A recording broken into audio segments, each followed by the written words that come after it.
If you've ever ordered a commercial door and it showed up with the wrong swing, you already know that's not a small issue.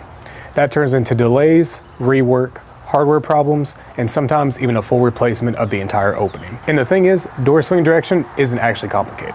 It just gets missed or completely misunderstood early on in the process. So here in this video, we're gonna break it down really simply for you.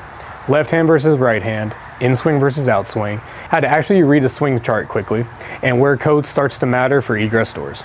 What's interesting about swing direction is that it affects way more than people think. It's not just how the door swings, it ties into how the whole opening gets built and installed. Hardware, clearance, traffic flow, inspection, all of it depends on this being right. And honestly, most of the issues don't come from knowing what swing is. It comes from how it gets communicated. One person is looking at it in the field, someone else is reading plans, and the order gets placed based on interpretation instead of communication. That's usually where things start to get off track. So the simplest way to figure out swing direction is this. You stand on the hinge side of the door. If the door swings to the left, it's a left-handed door. If it swings to your right, it's a right-handed door. And the reason that method is used is because it takes all the guessing out of it. It gives everybody the same reference point. Once that's set, everything else, frame prep, hardware, installation, all of that builds off this one detail. So if this is off, everything downstream feels it. Once you got the handing down, the next thing is inswing versus outswing. And this one is pretty simple. An inswing door opens towards you. An outswing door opens away from you. But in commercial buildings, the detail actually matters more than what it sounds. Instead of trying to describe it or interpret it, you can just visually match it. Left hand reverse, right hand reverse, it's all laid out clearly. And that visual check alone can save a lot of order mistakes because you're not just guessing anymore, you're just confirming.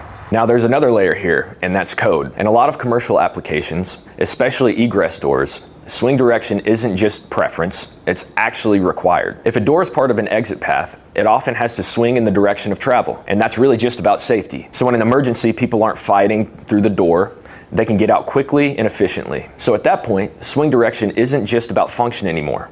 It's about how the building performs when it really matters. And that's why it always needs to be considered in that context, not in isolation.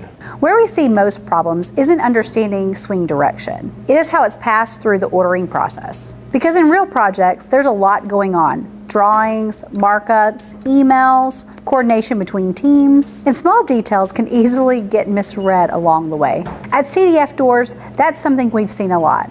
So instead of relying on interpretation, we've built ProBuilder. It basically walks you through the opening step by step, including swing direction, so everything is clearly defined as you go. So whether you're ordering one door or managing a full project, you're working from a consistent, structured process. And at the end of the day, door swing direction is simple, but it's also one of those details that has a big impact if it's wrong.